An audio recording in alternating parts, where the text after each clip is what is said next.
Justification Lesson 14, the fulfillment of justification. Last lesson we looked at the tabernacle itself, and this led us to the temple. We saw that our bodies are God's temple, indwelt by His Shekinah glory.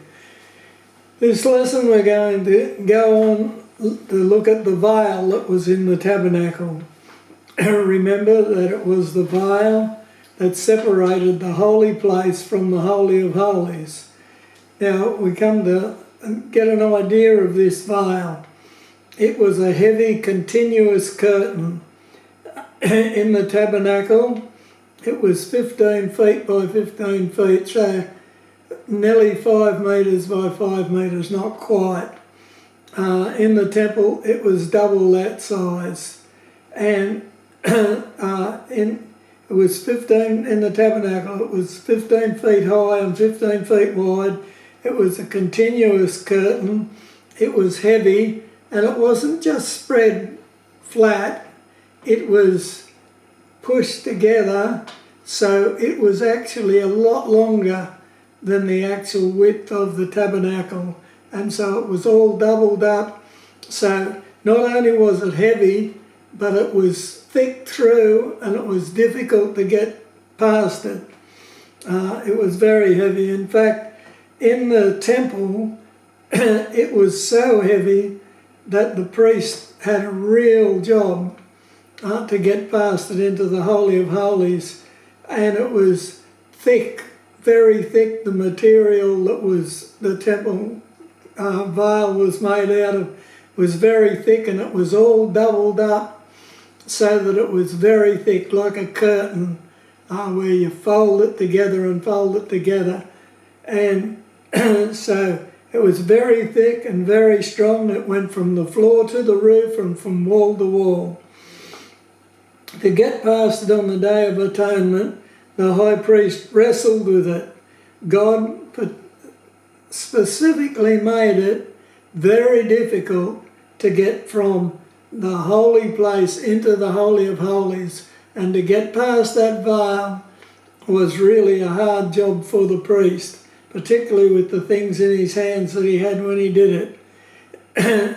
And it had to be pushed aside as he entered into the folds of the curtain. So each time the priest came to present the blood on the mercy seat once a year, there was this battle, this wrestling with the veil to push it aside and to get into it. It was there to keep people out, right? In the Hebrew, this word veil is the sacred screen. That's what it was called, and it was a separatrix, something there to separate, and that was the idea of it. And then it means something spread thoroughly. That is specifically the door screen to the most holy place in the Jewish tabernacle and the temple. When it says something spread thoroughly, this is to account for the way the curtain is all folded together. So an impenetrable barrier that has to be wrestled with to get past it, and it was there to separate. It was to separate the Holy of Holies, God's actual presence and glory, from the holy place. Now, although the children of Israel knew that God's presence and glory dwelt with them, they never actually got to see it or to be near it. Access to God's presence was limited to the high priest once a year, and then in fear and trembling, both for the high priest, because remember, the garments that he wore into the Holy of Holies, he had this special robe that he put on, and around the bottom of it, it had little bells. And when he moved, these bells tinkled, you could hear them. And when he went in, he had a cord tied around his ankle. And that was so if God struck him dead, the sound would stop. And that's what the Bible says. The sound of the bells was there so that if that sound stopped, they knew that God had struck him dead, and they would have pulled him out with the cord because they couldn't go in to the holy place themselves. So the high priest didn't do this lightly. When he heard those bells tinkling and he saw the ankle rope to pull him out, he really gave it some thought before he went in. He didn't go in lightly or without really giving it extreme thought and preparing his heart and his mind before the Lord. Now, he went in fear and trembling, and the people who were to afflict their souls on this day of judgment. That's what it says about the Day of Atonement. The people are to afflict their souls, and it means to look within themselves and understand their wickedness and their sin, and to come before God and to look for atonement, to look for justification, to understand that they needed it, and to understand that this was the day of judgment when God required satisfaction of his righteous demands regarding sin, not just for the high priest and not just for the priesthood, not just for the nation, but each person, each individual person. They could come and be in the crowd and not be a part of it, and they wouldn't be justified. When they came in that crowd, they had to be not only part of the crowd, they themselves had to afflict their souls and understand that God required satisfaction for their sin, and the priest was going on their behalf into this situation. We asked ourselves when we studied the tabernacle, why did God veil or screen or separate his presence from his people? Why did he do it? Well, the answer is obvious, of course. It was not to protect God from man. It was to protect man from God. It was to separate between God and man, because if man came into God's presence, then he was automatically condemned because he was a sinner. And so God made it possible for the high priest to come once a year, and only with the shedding of blood, and to offer the sacrifice. So it was to protect man from God, not to protect God from man. And yet it has always been God's intention to provide the means for mankind to dwell in his very presence, to have anagoneo, that means again Genesis, back to how it was in the Garden of Eden, when mankind in sinless perfection walked with God in the garden in perfect harmony together, and confidently able to stand in God's presence and commune with the Lord.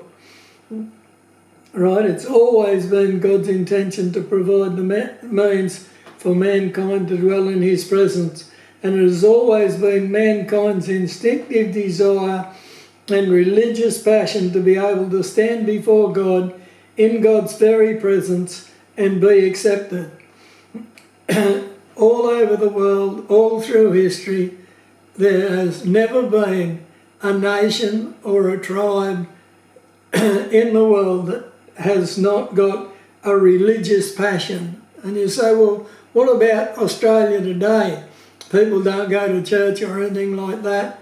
People just live in sin, but they do it with religious passion. Just look at the crowds at the football or at a boxing match, or when they're playing sport, and you see a religious fervour that equals anything that you see in a church anywhere, because it is their religion. And while they would claim to be atheists and not believe in God, they actually make themselves their God, and they worship themselves, and they do it with absolute fervour and dedication that makes us, well, it should make us ashamed of ourselves as Christians, the way we are so lax, and the way we are so without fervour and desire and enthusiasm and optimism, all the things, we lack the fire that you've only got to look at the world to see they don't lack the fire. They worship their God with all their heart and soul. Right.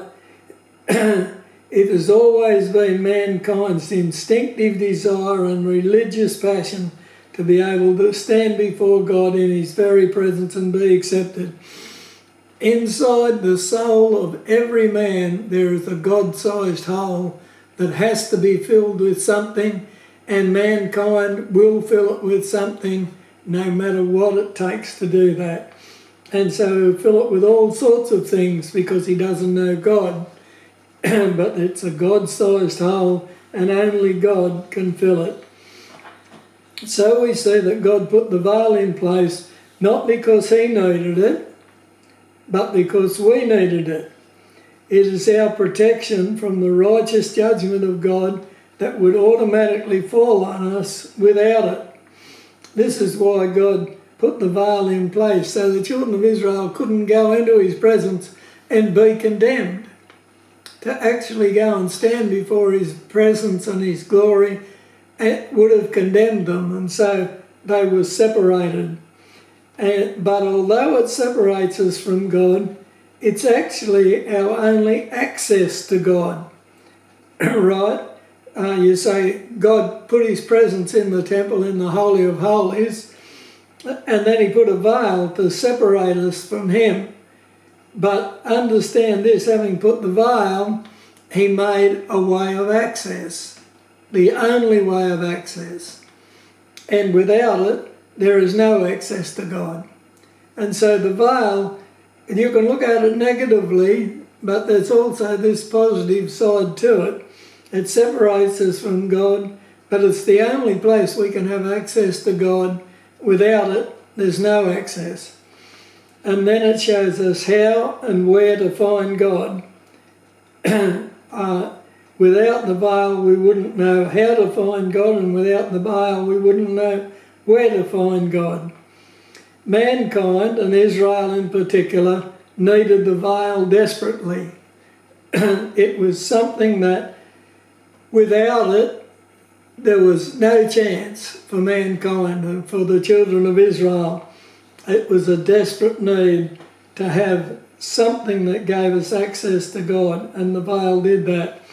Without it, the opportunity of fellowship, communion, and relationship with God did not exist. And this is why God moved in this way. Without it, there could be no atonement, no blotting out of sins, our sins being blotted out or covered by the blood. There could be no satisfaction of God's righteous demand, no propitiation, no reconciliation, and so no justification. But with the veil, all these things become possible. So although the veil separated mankind from God's presence, it was the only access to God's presence. What mankind needed was to be able to go straight into God's presence without the veil being there. But of course, mankind cannot do that. Why can't we do that? Because we are us, right? We are sinful in and of ourselves. Sinful because of Adam's imputed sin. We are born in sin, conceived in sin, having a sinful nature, being of the flesh when we need to be of the Spirit. We could go boldly into God's very presence if all these things were dealt with. Right, the fact that we are sinful in and of ourselves, the fact that we have imputed sin, the fact that we're born in sin, conceived in sin, the fact that we have a sinful nature, the fact of us being of the flesh rather than of the Spirit. If all those things were dealt with, well then we could boldly go into God's very presence. But how could this possibly be? Adam, as our representative, sinned in the flesh, and we became of the flesh. Right? Now, we need that flesh to be dealt with. Right, when we talk about the flesh, we're not talking about our body physically, we're talking about those sinful desires that motivate us to express the sin that is part of our nature. And we call it the flesh. The world, the flesh, and the devil. They go together, and they're our constant enemy. They are constantly seeking to destroy us. And we need that flesh to be dealt with. We cannot deal with it ourselves. Only God could open the veil, and he would only do so when he was fully satisfied that his righteous demands were fully met, when propitiation for sin had been made. But how could God's righteous demands be met? Well, Christ came to earth as a man and dwelt among us. And it's interesting the way it talks about this. John 1:1 says, "In the beginning was the Word, and the Word was with God, and the Word was God. The same was in the beginning with God." And verse 14 says, "And the Word was made flesh and dwelled among us." So now, suddenly, there is hope. And you say, how's that so? Well, now, once again, we have a representative of mankind who is qualified to stand in our place and wrestle with the flesh. Remember, we had a representative in Adam. And what happened? He led us from that point where we were in the spirit to being in the flesh, and imputed sin to us. But now, once again, with the coming of Christ, we have a representative of mankind, a second Adam, who is qualified to stand in our place. He's fully a man. He's became flesh and dwelt among us, so he came to wrestle with the flesh. And he's without imputed sin through the virgin birth, so he doesn't have imputed sin from Adam, so he's qualified. He only has to live a sinless, spotless, perfect life in a wicked, sinful, hating world to destroy sin in the flesh. Does he succeed? Well, Romans 8:3 tells us that he does. Let's have a look at that. Romans 8:3. Right. For what the law could not do, in that it was weak through the flesh, God sending his own Son in the likeness of sinful flesh, and for sin, condemned sin in the flesh. Did he succeed? Yes, he did. Paul affirms that he succeeded beyond our wildest hopes. How does he know? How does Paul know that he succeeded? Well, Jesus lived his life on the earth, wrestling with the flesh, and conquered it from the moment of his birth to the moment of his death on the cross. Hebrews 4:15. Let's have a look what it says about this. Hebrews 4:15.